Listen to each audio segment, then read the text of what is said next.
Welcome to the Fatal Facts of Fentanyl. This is dedicated to raising awareness of the illicit fentanyl crisis hitting the USA. It is killing tens of thousands of people who suffer from substance abuse, disorders, and first-time users. There are no boundaries. It is straight across the board with a number of deaths without any regard to race, sex, socioeconomics, age, education, religious background, or location. It is in every community within our country. The fentanyl crisis is deadlier than ever before for various reasons. It is time to address the many issues surrounding this crisis. It is time to listen and learn from experts. It is time to hear the many stories from people who have lost their loved ones due to death by deception. Change begins with each of us as individuals and collaboration with others towards this positive transformation. The goal is to save lives and families from this travesty. Awareness and education are the key. Knowledge is power.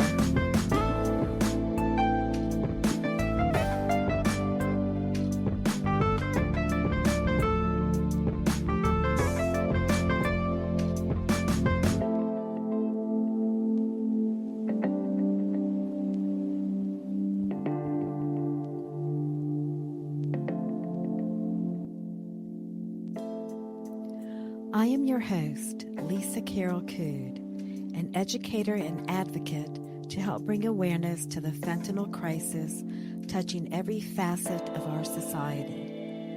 I am a mother who recently lost her son to fentanyl poisoning. I know firsthand the pain of grief surrounding the loss of my firstborn son. I created this podcast in hopes of channeling my heartbreak and put my energy into trying to prevent similar tragedies. I find solace and strength in working to spare other families a similar grief and any person battling this addiction. Tragedy has a way of being something powerful. This is in honor of my beautiful son's life, forever 32. Right here on Fatal Facts of Fentanyl, you will learn from experts on the front line combating the many issues surrounding fentanyl. You will hear personal stories from families and friends who have lost their loved ones and have taken their grief and pain to turn it around to make positive changes and bring awareness and education.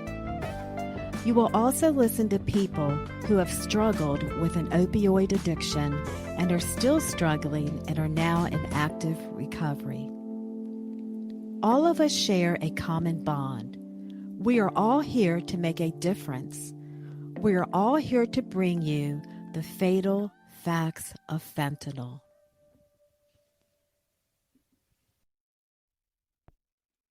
The OxyCartel. Purdue Pharma is a privately held pharmaceutical company. It is or was owned by members of the Sackler family. In 2007, it paid out one of the largest fines ever levied against a pharmaceutical firm for mislabeling of its product, OxyContin, and 3 executives were found guilty of criminal charges. None served time. Purdue continued to market opioids as late as 2019, but they are still continuing to sell OxyContin, and they are involved in lawsuits around the opioid epidemic in the United States. Purdue filed for Chapter 11 bankruptcy protection on September 15, 2019 in New York.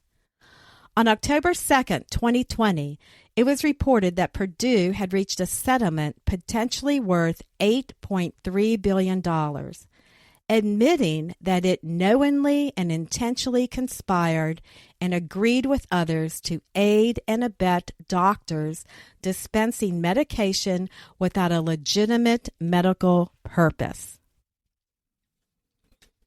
The controversy behind the company emerged as a result of the drugs they made and how they were highly potent and addictive.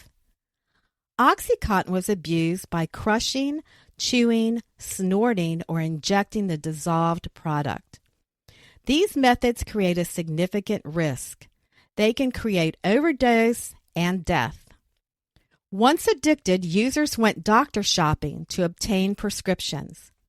Doctors were handing them out like candy. Oxy was introduced in 1995 as a breakthrough for chronic pain patients. In these early years, Purdue Pharma was aware of OxyContin abuse and the deaths. In 2012, those seeking help for heroin addiction began by abusing OxyContin. When Oxy became too expensive, users turned to street heroin, which was less expensive, which now leads to the fentanyl crisis in this country. Illicit fentanyl is sold or cut into every street drug. It is deceitfully added to counterfeit pills, weed, and all illicit drugs.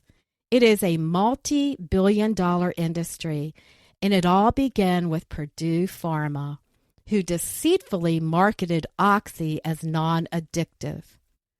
Connect the dots. My next guest is a father who lost his son Eddie, who was given an OxyContin pill in 2001. This devastated father has devoted his life to bring awareness and education. He is well knowledgeable about Purdue Pharma, and he has connected the dots. Welcome, Ed.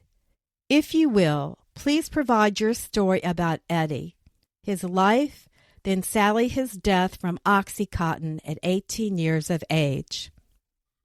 Thank you. So, 2001, my son was 18 years old. He was a senior in high school.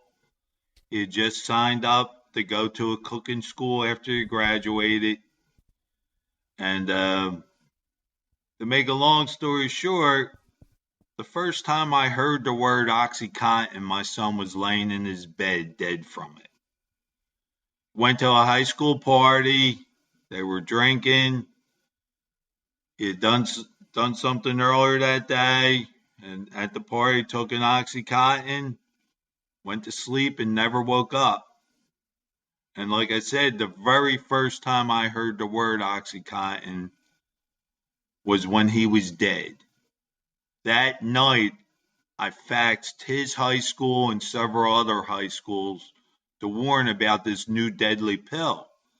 And one of the fentanyl parents who I talked to in the group Lost Voices of Fentanyl pointed out to me, what happened to me in 2001 is happening to thousands of parents today with the fentanyl poisonings, where, they may have heard of it a little, and some of them never even heard of it. And their kid thinks they're buying a Percocet or a Xanax. Not that that's okay, but you don't expect to die from it, that's for sure. And they're winding up dead just like my son. And as you said, and I remind everybody who's lost a loved one, if not for the architects of the opioid epidemic, Purdue Pharma and the Sacklers, because basically Purdue Pharma is the Sacklers. If not for what they did, this fentanyl crisis would not nearly be as bad as it is. Yes, Ed. Unfortunately, you are correct. It's been 20 years since 2001, since Eddie passed away from this, and you were blindsided just like all of us parents are blindsided about the extent of the fentanyl crisis in this country, and there is a direct, strong correlation, no doubt. What led you on this crusade to learn everything possible about OxyContin and your continued efforts today to follow and know everything about Purdue Pharma? Okay, so after Eddie died, my mission was to warn kids not to abuse this pill, this brand new pill that was literally killing them. And I started out on message boards. 2001, the internet was new, and I went on a Sunday talk show, And when I got home, the producer called and he said, I had 3 people call me offering to build you a website. So I called the first guy who offered, and we started a basic website. Several weeks later, I get an email from Purdue Pharma saying, we want you to understand our drug is great for patients. It's only when it's abused that it's a problem. I had no reason to doubt them. I said, yeah, okay. Right. I'm all about warning kids not to abuse this drug. My website was called oxykills.com. Okay. Right to the fact. Well, next thing I know, I'm getting literally hundreds of emails from chronic pain patients saying how that name is hurting their chances of getting the drug that they need. And I would go on and explain, well, I'm really, just trying to warn kids. So it really is an involved story. So at some point, I started to go around with the Philadelphia Police Department talking in schools. And they talked about it was an anti-drug program, and they would give me 10 minutes to talk about pills. And I realized pills are what all the kids are doing. So I wanted to start my own program. So Purdue had reached out to me and they said, well, if you ever want to do a program about prescription drug abuse, let us know. So I contacted them. I went up to Stamford, Connecticut, Purdue Pharma, and I met with the president of the company at that time, J. David Haddix. Okay. And so we worked out a deal. They were going to give me a $10,000 grant, $5,000 up front to get me started, and then $5,000 more. And this was to help. And I said, okay, well, I'll change my website name from Oxy Kills to Oxy Abuse Kills because I was really, warning about the abuse. And frankly, I was tired of getting all these emails from chronic pain patients. But while I was at Purdue Pharma, I said that the one thing that's bothering me a little is about half the emails I get, death and addiction emails, they started out as patients. And Haddix looked at me and he says, well, they must have done something wrong because less than 1% of patients get addicted. And he says, and all this negative press is really hurting the chronic pain patients who really need this drug. So I said, oh, so sales are down? He said, yes, a lot. And I'm thinking, I didn't have such a good feeling, but I felt, I could do a lot of good going around warning kids because really no one was talking about OxyContin and the warning needed to get out there. So I left Purdue, feeling a little like, okay. 2 months later, it came out that year OxyContin sales increased 43%. They went over $1 billion in sales, and this guy looks me in the eye and lies to my face, telling me sales are down. So I knew right then and there all my suspicions were true.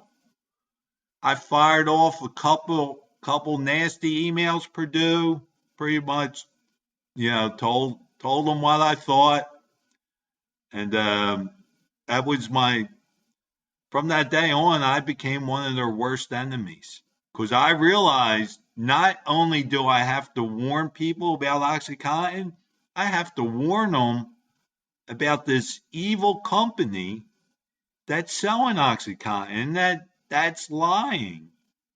And that's how I started my crusade, if that's what you want to call it, or mission. It's twofold. Now everybody's heard of OxyContin, so that part. But here I am 20 years later, still battling Purdue for some accountability. Well, thank God for people like you, Ed. It is a true battle, and it seems like we're up against the wall so many times on this issue. I understand it took our government 15 years to address this issue. In your opinion, why? Well, it's an easy answer. Purdue Pharma is why. Okay, in the early days, anybody who spoke out against OxyContin, and I'm talking doctors, I'm talking coroners, they would get a call from Purdue lawyers threatening to sue them. Any reporter who wrote an article, if they did one thing wrong, Purdue would contact their editors. Okay? There was a great series, the Orlando Sentinel did a great series. Doris Bloodsworth was the reporter. Okay? So she did this great series warning about OxyContin and how all these people are dying. Well, a couple of the people she interviewed, they lied to her. And she didn't catch their lies. Well, Purdue, who investigates anything and everything, they found the lies. So they went to Doris's editors and basically they ruined her career. They forced her to resign. They made an example out of her to warn all other reporters. And, it worked. They're evil geniuses. Okay, so around that time, Barry Meyer was reporting for the New York Times. They went to the New York Times. They got Barry Meyer. They didn't get him fired. They would have loved to, but they got him taken off reporting on OxyContin. The single most knowledgeable reporter who was writing the very first book, Painkiller. Painkiller came out in 2003, and it documented a lot of Purdue's crimes. If the government would have acted on what was in that book, so hundreds of thousands literally would be saved. So the slow wheels of justice, they used a lot in Barry's book in 2007. They actually brought a case against Purdue Pharma executives. They wrote the prosecutors in Virginia wrote a 120-page memo. They wanted to charge the top three executives with felonies. But the ultimate goal was to charge them with felonies so they would flip on the owners, the hands-on owners, the Sacklers.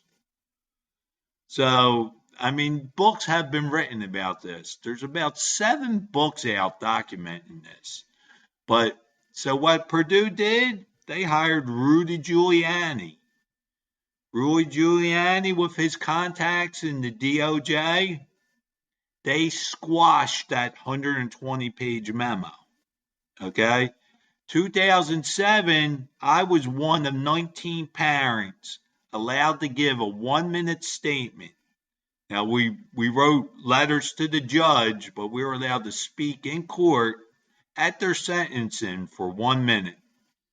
We all spoke, and we begged that judge to give them jail time. The judge, he was apologetic to us. He said, more or less, he said, I'd love to give them jail time, but I have to go by the guidelines. And guidelines do not call. So he did give them a record fine. They got a year probation. And he was apologetic. Little did we know, this 120-page memo recommending felony jail time, the judge never got to see. He never saw the memo recommending jail time because the higher-ups at the DOJ sat on it. So through leaks, the top 7 pages or 6 or 7 pages of that memo are available online. at Posner.com. And I'll give you the link. But Posner.com, he has published the first 6 pages, which summarizes the crime. So 6 pages of crimes, that's just the summary. Like I said, the total was 120 pages, sat on. So, after 2007, they paid a fine, and it was a slap on the wrist for Purdue. They went on. So what did Purdue do after that? They tripled the sales force. And OxyContin, for a couple years there, sold $3 billion per year. $3 billion per year. And as the sales went up, the deaths went up. And there's no doubt about that. Purdue denied every story. They denied forever that there was a problem, let alone an epidemic brewing. So when I say it took the government 15 years, in 2007 they had a chance. It would have changed everything. But like I said, the higher ups at the DOJ sat on the memo, buried it, and it took about 15 years. Finally, the CDC came out with common sense opioid prescribing deadlines, and that's really when it got the attention that it should have got 15 years before that. Ed, is that the time when they try to put more regulations on doctors from prescribing this, but then so many people were already addicted in this country from OxyContin, so it forced them to go to buy street heroin because Right. OxyContin in reality is synthetic heroin. So they got all these people addicted, did not take any responsibility, and now you've got this whole big population addicted to street heroin. So can you get us up to date about that, and then even up to date what is going on now with the Sackler family and Purdue Pharma? Okay. Again, there's a book called Dreamland, okay, which documents how the Mexican cartel would follow around to mid city America, small town America. They would track where these pill mills are. So they would go to these towns that had a pill mill because they knew eventually that pill mill might get shut down, or the doctor might get busted. And then, you have thousands of people addicted and their supply gets cut off. X amount of them are going to go to heroin, and that's exactly what they did. And that's how heroin came to small town America. Before that, it was in the big cities only. And, thanks to the pill mills and Purdue Pharma's over marketing for minor pain, through the years, I've been at this 20 years. So through the years, like Dr. Art Van Zee, he started a petition to have Oxy recalled until it could get reclassified, and Purdue fought that. We had a petition, my friend Barbara Van Royen from California, we had a petition to reclassify OxyContin for severe pain only. The FDA sat on that for 8 years. 8 years until they responded. And the response was no. It took them 8 years to say no. It's insane. I don't It know is how many. insane. It is insane. So many people are dying in this country, and now from the fentanyl crisis, it's totally insane. Can you speak about Purdue Pharma and this bankruptcy thing that's going on, and why do you think this bankruptcy is a scam? Okay, so after X amount of years, I think around 2011, I had to take a break. I was burnt out. And so I backed away. I would pay attention, but I really wasn't involved. And that's when the reformulated OxyContin came out and the news really died down. So I was more or less, I call myself semi-retired from it. But then I think in 2018, 2019, I read the Massachusetts Mara Healy filed a lawsuit against the Sacklers, and it was available online for anyone to read. And I read that and I was like, oh my God, I knew I had to get back involved. So I started making phone calls to some of the people, Barbara, Joanne Peterson from Massachusetts, Pete Jackson, all the old timers who've been battling Purdue for years and years. And we were so excited this Massachusetts lawsuit, but then Purdue filed bankruptcy. So, okay, Purdue Pharma finally going to get put out of business. Great. Until I read that the Sacklers want the only way they were going to do this is if they get immunity. Okay? So as soon as I read that, I was like, this is a scam.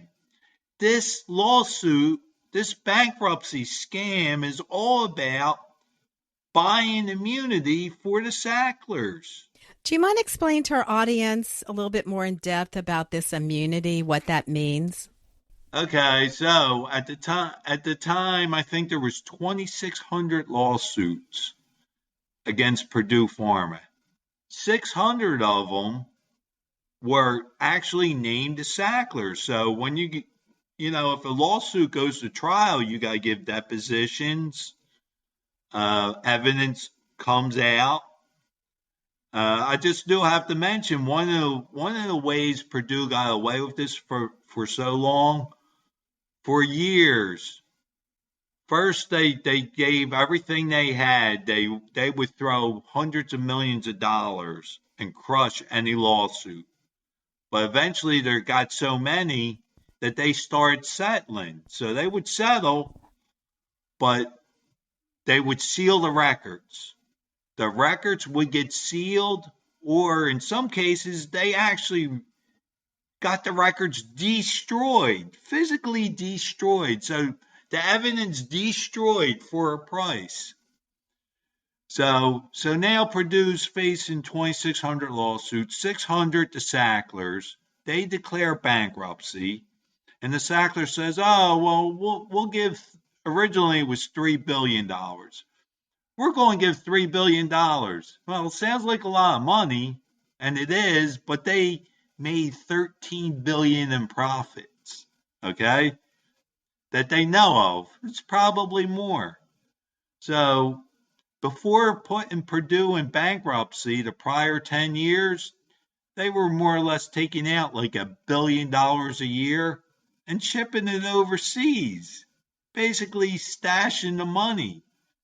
And the New York Attorney General, she had a lawsuit. But the first thing this hand-picked Judge Robert Drain, was hand-picked by the Sacklers. He is in White Plains, New York. First thing he did was stop all the lawsuits, 2,600. The two of the Sacklers were supposed to be depositioned that week, immediately stopped. So, but basically, that's why it's a scam. It's about how much are the Sacklers going to pay for immunity. Now, okay, so another spin and scam part of this is they say, well, it's only civil immunity. Criminal charges can still be filed.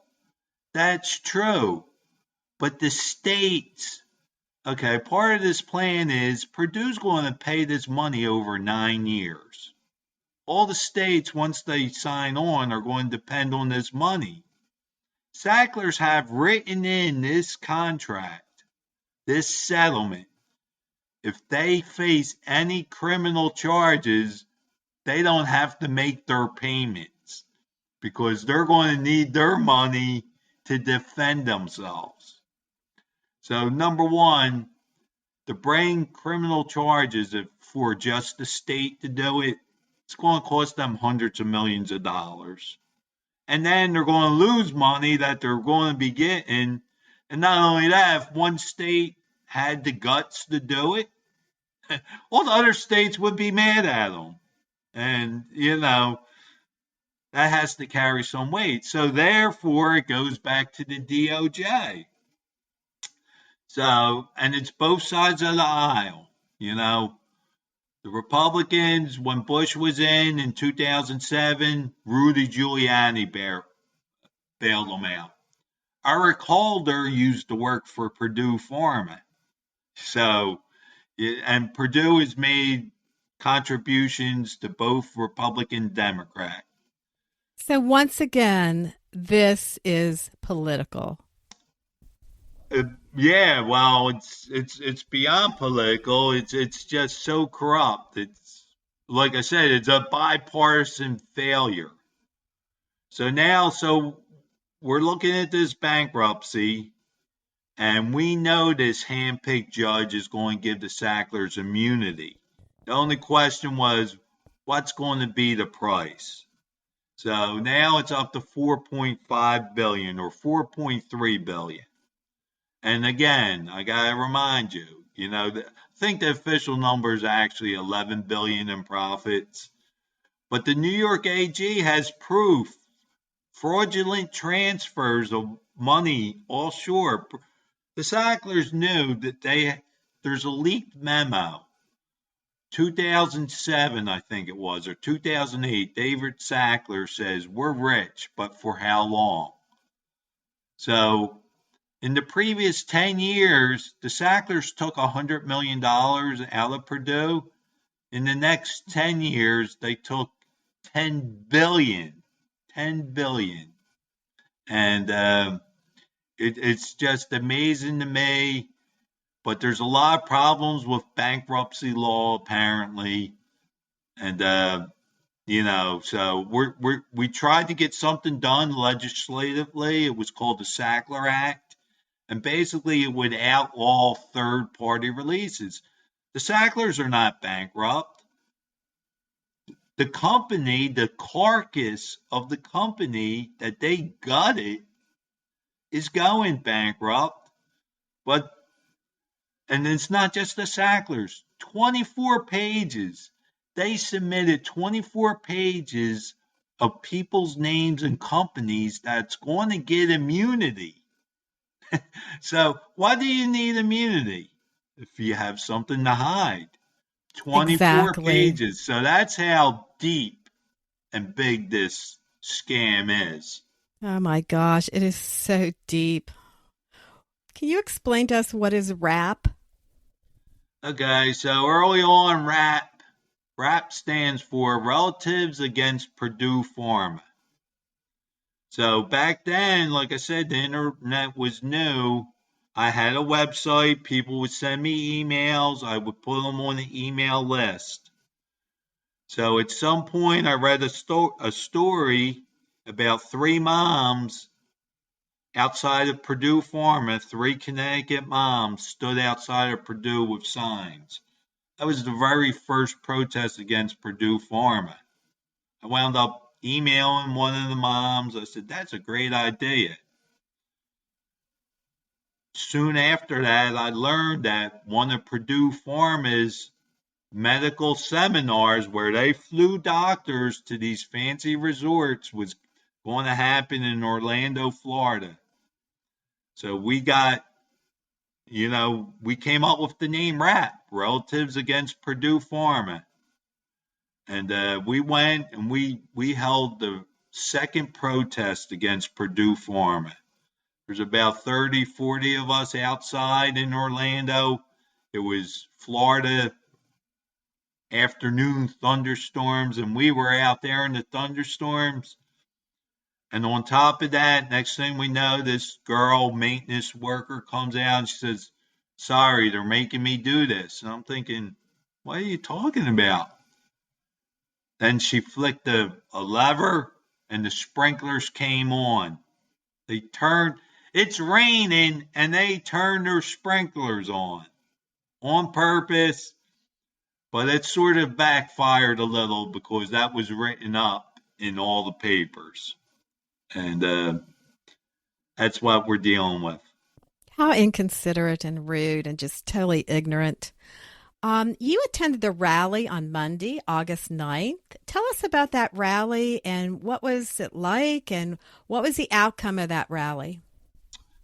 Well, the rally's because I know this is going to air after the trial starts. So the trial starts August 12th, and it's going to be a 10-day trial. But we already know what's going to happen. You got a hand-picked judge who's going to give the Sacklers immunity. And we're saying this is not all right. And we also wanted to point out, anybody involved in the lawsuit, they were sent packets. Packet was 2 inches thick, full of legal mumbo jumbo, all slanted to encourage a yes vote on the plan. All the personal injury attorneys involved told their clients, vote yes. So, the information that people got, they didn't really understand. And another reason why I'm calling this a scam, and people will find out over the next 2 years, they're going to find out how bad they got screwed. And the people who signed up with a lawyer, whatever they get, the payouts are going to be $3,500. The very top payout, $48,000, and very, very few people will get $48,000. But let's just say you got $48,000. You signed on with your lawyer. Your lawyer gets 40% of that plus expenses. Okay, so you're looking 50% of whatever judgment you get is out the door. Most people are not going to get enough to cover the funeral cost or the rehab cost that they spent on their loved ones in the No, end. they're not. No, they're not. Just less than 10%, the final payout, the big pool, and that's in doubt. How much is going to get paid out? But personal injury claimants, the victims, some people don't like that word, but they're victims. They're they are getting victims. less than 10% of the payout. And another thing that people don't realize, okay, Purdue Pharma is going out of business, but they ain't shutting down. They're giving the keys to the building to the government. Now the government is going to keep on selling OxyCartel to fund rehabs. And it's been proven that OxyContin does not last 12 hours. It's been proven that X amount of patients get addicted and die from it. So now you're going to have the government, the states, selling OxyContin to fund rehabs. It's just insane. Insane. The insanity continues, no doubt. Who is Curtis Wright? Okay, so Curtis Wright, going way back, 95, when OxyContin was approved, okay? There's memos that leaked out. Sacklers bragged they got OxyContin approved in less than a year, when regular approvals take several years. Dr. Curtis Wright, who approved OxyContin for the FDA, who gave them the golden ticket by putting in there, approving the labeling.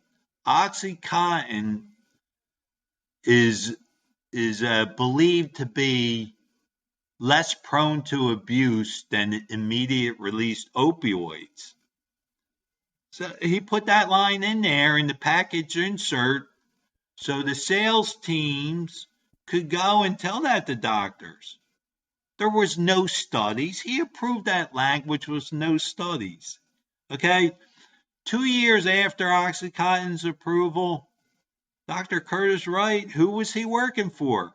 Purdue Pharma for almost 400 grand a year, tripling his FDA salary. Coinky dink, right?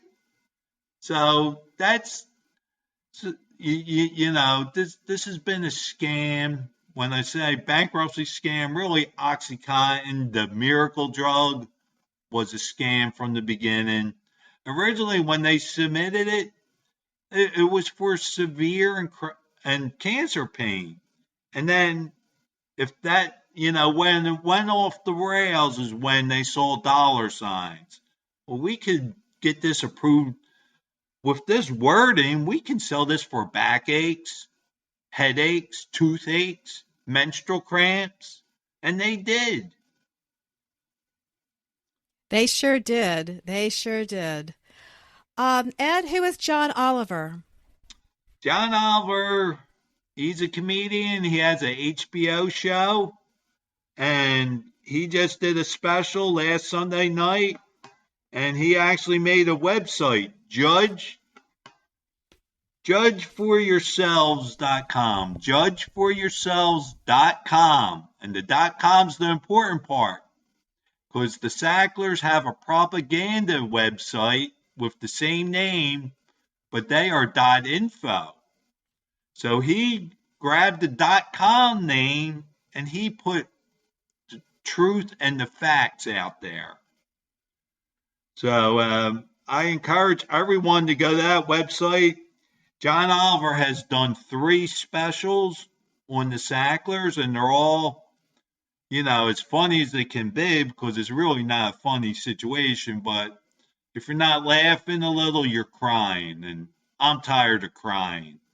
So I encourage everyone to go to that website, judgeforyourselves.com, and you also learn about the bankruptcy scam that way. Thank you, Ed. I'm going to provide our audience with all the links that you mentioned in the description under this podcast. And they can, click it on and read about all this as you just so, importantly described to us. And you have connected the dots. So thank you so much. Yeah, one thing I do want to mention, anybody can look me up on Facebook. It's Ed Bisch, B as in boy, ISCH. Don't have to be my friend to read what I post. And the next big thing coming up is my friend April Babcock, who's going to be a future guest, but people need to start talking about it now. They're doing a big rally against fentanyl in front of the Chinese embassy in Washington, D.C., and I know you'll mention that, and I fully support her, because I've been telling people fentanyl, sadly, it's going to kill more people than oxy and heroin combined. Yes, it is. And thank you for mentioning that. And I'm glad I'm your friend on Facebook and I'm April's friend. Can you tell our audience the dates of the rally and where it's going to be and what is the, what is the significance of that? Okay, I wasn't ready for that, so I have to look. I'm going to say it's August 28th, but please verify that date. April they do have a website. I'm looking it up right now as we speak. And I will link it. I will definitely link it. Yep. But tell us it's going to be, I'll link that, but it's going to be before, tell us the little bit of the details about that. Well, I donated. They're taking donations. I can't make it, but I know they have a lot of good guests. Dan Schneider, the pharmacist, he's going to speak there. Derek Maltz, a former DEA agent, and a bunch of other great speakers. And they're more organized than RAPP ever was. We were like loosely associated. It is very impressive how organized they are. And you'll link the actual name of the website. I think it's poisonedbychina.com. Yeah, so they're going to be before the Chinese embassy. Yes, and I'll definitely link it. And then April will elaborate more on this.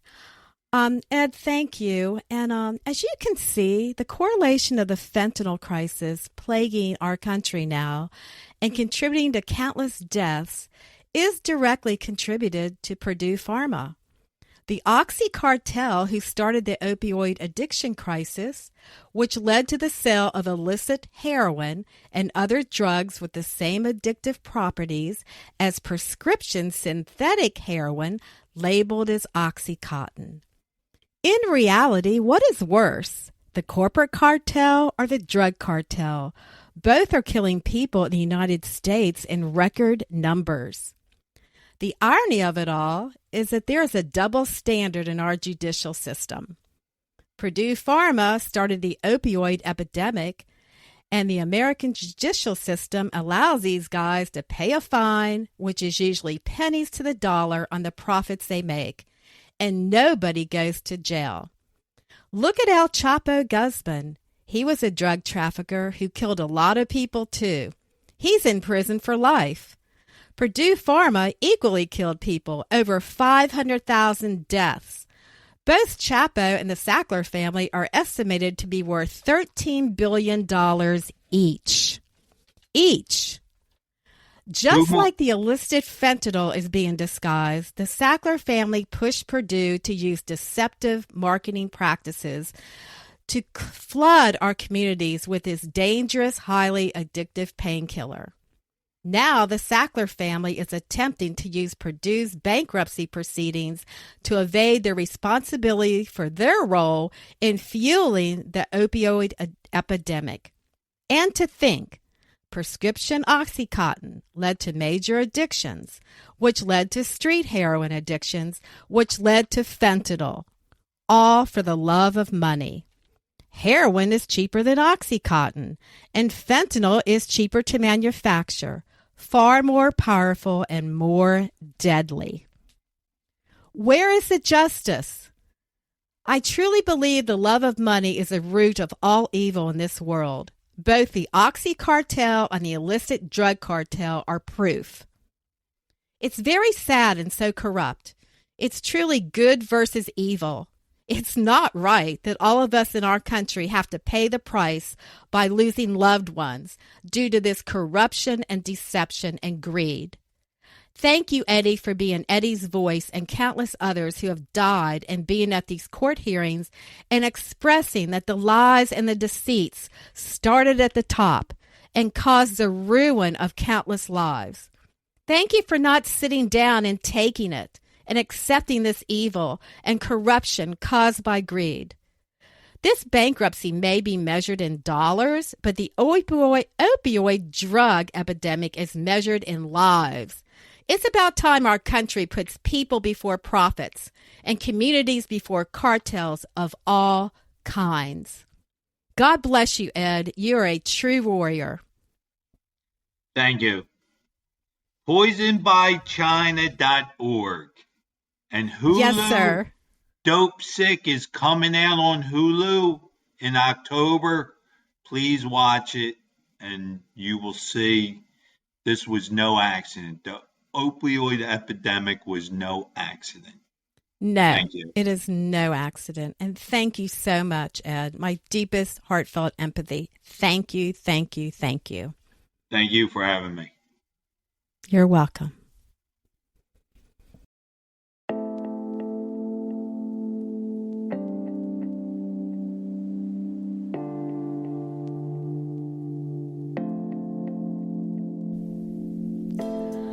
To our listeners, thank you for tuning in. Please subscribe to this weekly podcast.